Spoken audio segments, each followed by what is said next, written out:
आपल्या तालुक्याचे आमदार आदरणीय दिलीपरावजी सोपल साहेब यांनी अर्थसंकल्पीय अधिवेशन 2025-24 यामध्ये जो तारांकित प्रश्न उपस्थित केला होता, त्या तारांकित प्रश्नामध्ये बार्शी नगर परिषद सह महाराष्ट्रामध्ये ज्या नगर परिषद आहे त्याच्यात कलम 150 मध्ये जी फेरबदल करून त्या ठिकाणी 2% व्याजाची दंड व्याजाची ही केलेली आहे. त्या संदर्भामध्ये अर्थसंकल्पीय अधिवेशन 7/3/2025 रोजी उत्तराचा दिनांक होता.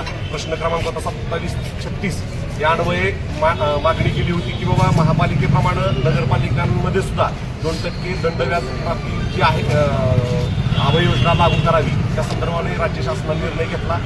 21 मे या ठिकाणी शासनानं निर्णय घेऊन 19 मे 2025 रोजी शासन निर्णय निर्गमित केला. त्या संदर्भानं आज सभागृहात पहिली बैठक सर्वसाधारण सभा होती. या सर्वसाधारण सभेमध्ये आम्ही सर्वानुमते आम्ही पहिल्या बैठकीत सांगितल्याप्रमाणे आदरणीय सुपल साहेब आदरणीय विश्वास दोनच्या मार्गदर्शनाखाली आमचा सर्व गट विकास कामामध्ये तुमच्या बरोबर आहे सत्ताधाऱ्यांच्या, परंतु जर काही चुकीचं होत असेल तर आम्ही विरोधक म्हणून त्या ठिकाणी सक्षम आहोत. अशा पद्धतीची भूमिका आम्ही घेतली आणि योग्य पद्धतीनं या सगळ्या ठरावाला सर्वानुमते मान्यता देण्यासाठी आम्ही पहिल्याच सभागृहात आज सगळे विषय सर्वानुमते मंजूर झाले.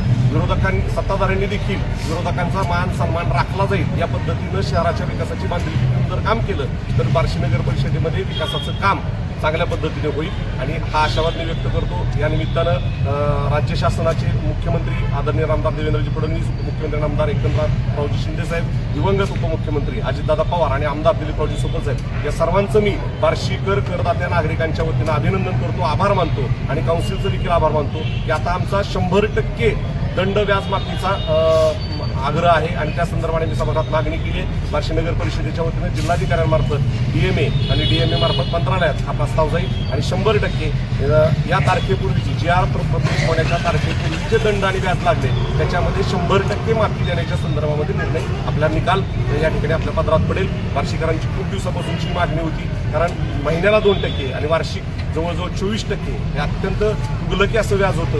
हा चुकीचा निर्णय होता, परंतु योग्य पद्धतीनं विधिमंडळात हा प्रश्न उपस्थित केल्यामुळे मार्गी लागला.